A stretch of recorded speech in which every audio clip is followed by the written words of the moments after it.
السلام عليكم ورحمة الله وبركاته. بسم الله الرحمن الرحيم.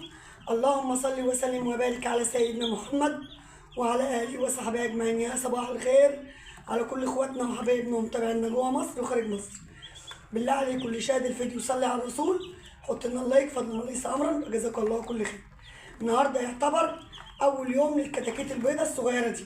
امبارح كان الاستقبال ما بنحسبوش، والنهارده يعتبر أول يوم.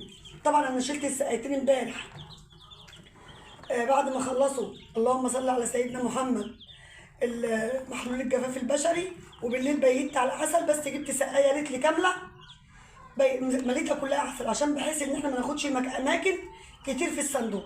فشلت السقايتين وحطيت سقايه واحده ريتلي. على فكره هي دي ريتلي ونص يا جماعه، يعني دي ريتلي ونص كمان. فكنت ملياها بالليل بيتهم على عسل، استقبلنا زي ما انتم شفتوا على محلول جفاف وبيتناهم على عسل. بصوا مفيش الا حاجه بسيطه من السقايه كنت ملياها امبارح بالليل على الاخر. طبعا النهارده هنعمل ايه؟ في علف موجود مش هنحط علف، العلف موجود اهو مش هنحط علف. طبعا النهارده هنعمل ايه؟ اول يوم النهارده نحط فيه التحصينه بتاعتهم، بس هنغير الميه ونحط التحصينه. الفضلات بقى بتاعت الكتاكيت اهي، مفيش خضار، مفيش بياض، مفيش حمار، مفيش بني مكتوم، مفيش الكلام ده. الفضلات كويسه جدا جدا اهي في كل مكان زي التاني اهو. فضلات اهي يا جماعه، اهي فضلات تحت رجل الكتكوت اهي. يعني الفضلات كويسه في كل مكان بوريكم اهو. الفضلات كويسه جدا جدا جدا. فاحنا كده اطمنا على الفضلات. معانا بقى النهارده اول يوم الجرعه، وريتها لكم امبارح اللي هي التحصينه، وريتها لكم امبارح. هنبدا ازاي؟ ازازتين، كل ازازه 12 ساعه. طبعا اللمبات انا نزلت شويه اللمبات عشان امبارح بعد ما جبتهم حطيتهم بساعه كده طلعت لقيتهم ملمومين شويه على بعض، رحت منزله لمبات شويه. لمبه التالته اهي مرفوعه، والاتنين دول نزلتهم شويه عشان بحيث ان الصندوق لاممهم وبرده يدفوا يا جماعه عشان الاوضه واسعه. ماشي، صلوا على الرسول. هنغير الميه ونحط التحصينه، وكده كده احنا مش هنحط ايه؟ مش هنحط علف. كتاكيت بسم الله ما شاء الله واكله، لان كانت العلافه دي مليانه على الاخر. بصوا علافه فاضيه اهي، مركزين على دي، ودي كانت مليانه برده على الاخر فاضيه برده اهي. فيها ايه شويه بساط برده مبيته امبارح الكتاكيت، العلافات مليانه على الاخر. طبعا انا كنت جايبه علبه زبادي والله جايزاها فتحتها. بصوا دي علبه كمان غير التانيه اللي كنت جايباها معاكم امبارح، لان انا استقبلت عليها مع العلف فتحتها، بس شكلي هغطيها تاني. لاني لقيت ايه؟ لقيت العلف موجود، وطبعا العلف موجود عليه زبادي، فانا مش هينفع احط تاني. قال لي ايه؟ بالليل بقى ان شاء الله هيكونوا خلصوا كل ده، مش هحط لهم حاجه قبل ما يخلصوا كل العلف ده، وبيتهم على بالليل على علبه زبادي. الزبادي دي يا جماعه لمده اسبوع. الزبادي دي حطوه لمده اسبوع عشان يرفع البروتين عند الكتاكيت. لازم تاسسي الكتاكيت من عمر يوم صح، ويرفع البروتين عند الكتاكيت. ماشي، صلوا على الرسول وخليكم معايا. نغير الميه ونحط التحصينه ونرجع لكم تاني. طبعا زي ما انتم شايفين حطينا الجرعه اهي. دي السقايه دي رتل ونص، والجرعه 2 سم على رتل الميه. الجرعه 2 سم على رتل الميه. انا حطيت حوالي نص سم زياده عشان السقايه دي مش رتل يا جماعه، رتل ونص. بتقعد عندهم طول النهار لغايه بالليل، تقعد لمده 12 ساعه. يعني انا حطيت دلوقتي الساعه 8، هحط 8 بالليل. حطيت ال 12 ساعه الاولين الساعه 8 الصبح، احط 8 بالليل. اللهم صل على سيدنا محمد.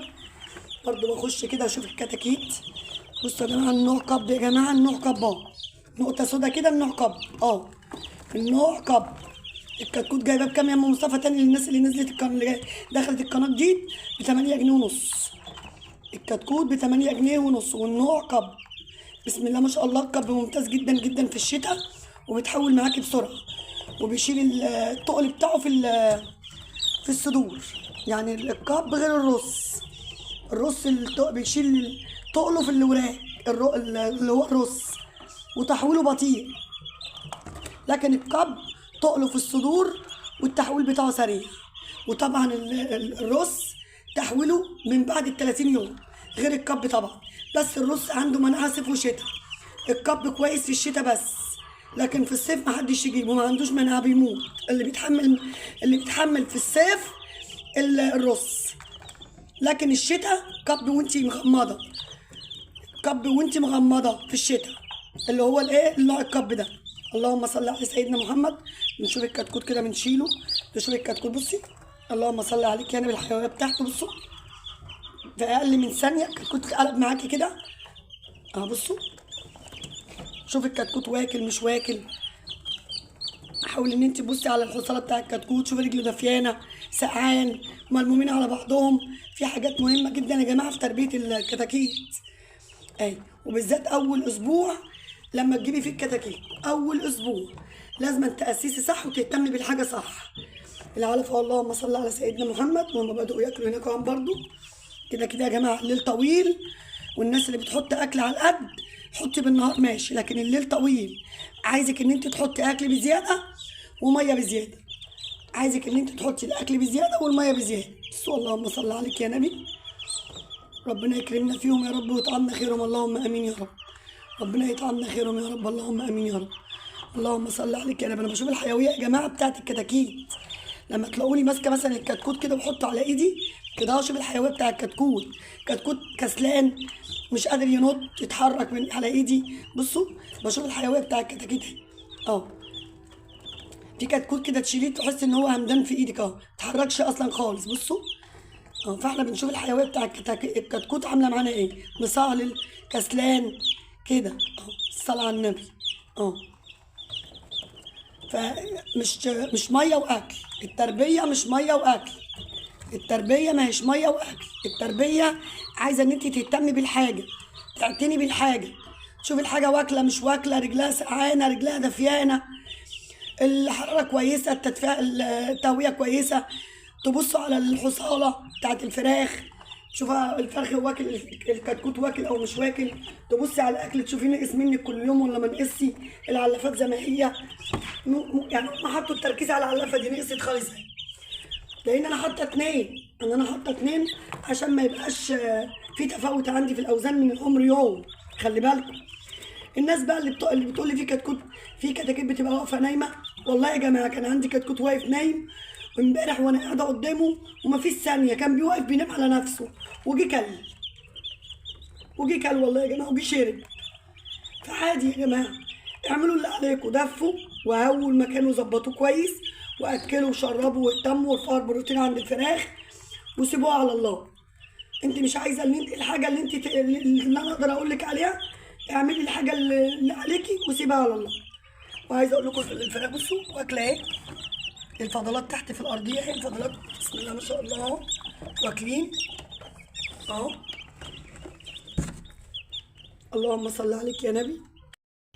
اللهم صل على حبيبنا وشفيعنا محمد. يلا حبايبي الفيديو بتاعنا كان النهارده، حبيت ان انا اوريكم الفيديو برضو اول يوم، والتحصينات حطيناها اول يوم النهارده، ونحط التحصينه الثانيه بالليل كده. بدانا ايه في التحصينات، وبنحسب النهارده اول يوم. النهارده 18 12 يعتبر اول يوم للكتاكيت ماشي. دي دوره رمضان، وكل سنه وانتم طيبين، وربنا يهون علينا وعليكم الايام بخير يا رب. يلا اشوفكم على خير واشوفكم فيديو جديد، والسلام عليكم ورحمه الله وبركاته.